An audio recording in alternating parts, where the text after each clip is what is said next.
ကျွန်တော်ကတယောက်လုံးအသေးလို့တယောက်လို့ခံစားရတယ်တကယ်ပြောရင်ကျွန်တော်က minute 20ကျော်ရွယ်ထိပြန်ရောက်နေတယ်လို့ပဲခံစားရတယ်တကယ်ကိုအန်တော်ဖို့ကောင်းတယ်အခုတော့အရာအလုံးငယ်ကျွန်တော်တိုက်ရခိုင်မှုပေါ်တော့မှာအရာအလုံးပဲကျွန်တော်ပြန်ဆက်လုပ်နိုင်ကြတာကိုတကယ်ပဲ Western နေပဲ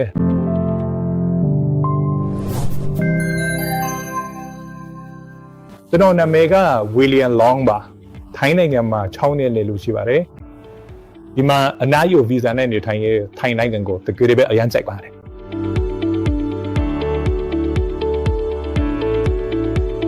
အစားမှာတော့ပြဿနာရှိနေတယ်ဆိုတာမသိဘူး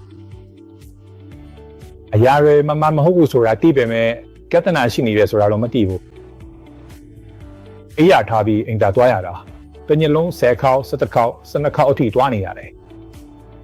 နေခါမှလည်းအင်တာကိုမကြာခဏတွားနေကြတယ်ဒီခါတလေတော့မျိုးလည်းမထားတဲ့အချိန်မှမယ်အင်တာတွားရမယ်ဆိုတာတက်လာနေအင်တာရှာဖို့မိနစ်နဲ့ပဲရှိရဲဒါအရာအစမတည်တာပဲနဲ့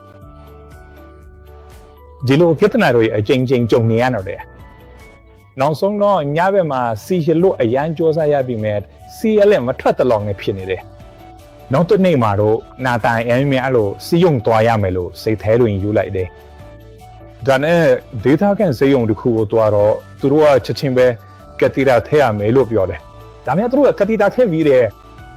24နာရီအတွင်းမှာရေချိန်17.5 ကီလိုဂရမ်လောက်ဆုံးသွားတယ်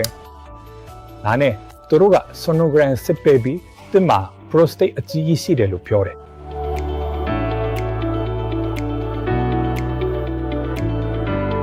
ဒါနဲ့ကျွန်တော် resume လုပ်တဲ့လူတွေကိုရှာဖွေဖို့ setting လိုက်တယ်ရှာရင်းနဲ့ဒေါက်တာစုံချိုင်းကိုတွေ့ပြီးသူတို့မှာ website လေးတစ်ခုရှိတာကိုမြင်လို့ဝင်ကြည့်လိုက်တယ်ပြီးတော့စေယုံတော်များများကိုဖုန်းခေါ်ပြီး resume လုပ်တဲ့သူဘယ်သူလဲဆိုတာမေးကြည့်တော့လူတိုင်းကဒေါက်တာစုံချိုင်းကနံပါတ်1ပါပဲလို့ပြောချင်တယ်ဒါနဲ့ကျွန်တော်က okay လို့ထပ်တွေးလိုက်တယ်ဒါနဲ့ကျွန်တော်ကဒေါက်တာကိုဖုန်းခေါ်တယ်စုံချိုင်းနဲ့ B&H စေယုံကိုဆက်သွယ်ပြီးသူ့ကိုတွေ့ဖို့အချိန်ချင်းလိုက်တယ်အစားကြရပဲသူကကျွန်တော်အရင်အေးချမ်းတက်တာစီခဲ့တယ်သူကအရာလုံးကိုကျွန်တော်ကိုနားလည်အောင်ပြောပြပေးတယ်ကျွန်တော်မေးတဲ့မေးခွန်းအလုံးကိုလည်းဖြေချရတယ်ကျွန်တော်မှမေးခွန်းခိုင်းရှိတယ်ဒါပေမဲ့သူကအချိန်ယူပြီးမေးခွန်းတိုင်းကိုဖြေချပေးသလိုစဉ်းစားဖို့အချိန်ယူပါလို့လေးပြောပေးတယ်ကျွန်တော်တော့လွယ်ကူအောင် get data ကိုတက်စင်နေသူကကျွန်တော်ကိုအရင်ထောက်ဖက်ပေးတယ်သူကလည်းတစ်ချိန်လောက်ယူပြီးမင်းဘာလို့ချန်လဲစဉ်းစားပါလို့ပြောလဲ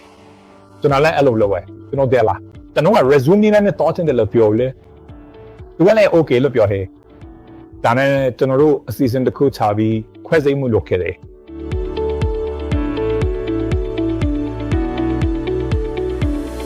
ခွဲစိတ်မှုတွေကျွန်တော်လာတဲ့အခါအဖွဲ့အစည်းတစ်ခုလုံးကခွဲစိတ်ခံထဲမှာတောင်သူတို့ကကျွန်တော်နဲ့အကူရေမောလှုပ်ရှားပြီးဟာတလှုပ်ကြတာအဲ့ဒီတွေ့ကြုံကိုသူတို့ကအရန်ကောင်းအောင်လုပ်ပေးခဲ့တယ်ကျွန်တော်မကြောက်တော့ဘူးတကယ်ပဲအေးချမ်းမှုတစ်ခုရခဲ့တယ်ဘာလို့လဲဆိုတော့အနှင်းငယ်ကြောက်စရာကောင်းတာမို့ဒါပေမဲ့သူတို့ကအဲ့ဒီကြောက်စရာအတုံးကိုဖယ်ရှားပစ်ခဲ့တယ်သူတို့ကတကယ်ပဲသူတို့ဘာလို့မြင်လဲဆိုတာသိကြတယ်ဆိုတာကျွန်တော်သိတယ်အားလုံးကိုတိတ်သိချစွာလုပ်ပေးတယ်ဒါနဲ့နောက်တစ်ခုတော့ကျွန်တော်နိုးလာရတယ်အဲ့ဒီအချိန်ကစပြီးအားလုံးကပိုကောင်းလာတယ်ခွဲစိတ်ပြီးနောက်လေးရက်လောက်ကျွန်တော်ကကတိတာတက်ထားရတယ်ဒါနဲ့ဆရာဝန်ကတစ်ခုဖယ်လို့ရပြီလို့ပြောတယ်ဒါနဲ့ကျွန်တော်ကဖေးလိုက်တယ်အဲ့ဒီအချိန်ကစပြီးတော့နေ့တိုင်းဟာပို့ပြီးတော့ကောင်းမွန်လာခဲ့ပါတယ်အရာရာတိုင်းက total ပြောင်းလဲလာခဲ့တာပေါ့နော်ဒါနဲ့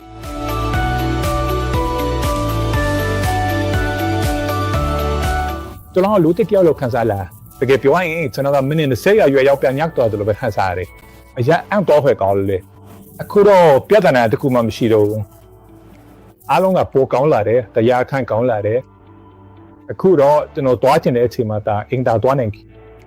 ရခင်ကတော့ကိုယ်မှရွေးချယ်ခွင့်မရှိဘူးအမြန်ပြီးထွက်တွားရတယ်ဒါပေမဲ့အခုတော့တွားချင်စိတ်ရှိလိုက်ရင်တောင်တနအီထမောင်းလိုက်တယ်အရင်ကတော့အဲ့ဒီလိုလုပ်လို့မရဘူးအရင်တော့ကအရန်ဆိုးလေအခုတော့အားလုံးကတရားခန့်ကောင်းလာတယ်အားလုံးပဲ resume လုပ်ခဲ့ရဖို့အရန်ပျော်ရွှင်နေ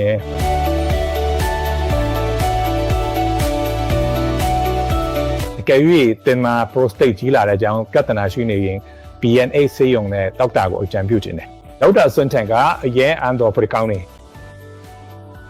သူကအမျိုးမျိုးသောခွဲစိတ်ကုသမှုတွေလုပ်လိုက်နေ ကျွန်တော်က resume ကိုရွေးချယ်ခဲ့ပြီးအဲ့ဒါကိုရွေးချယ်ခဲ့တာအတွက်အရန်ပျော်ရွှင်တယ်ဒါအပြင် तू ကဒီအကြောင်းမှာအရန်နားလေတယ်ဒါကြောင့် तू ကတိကျကျတိနားလေနေတာကြောင့်ကျွန်တော်အကြောက်တယ်ဖြည်းဖြည်းပျောက်သွားတယ်သူကမေဘွန်တိုင်းကိုအဖြစ်အဝဖြစ်ချရည်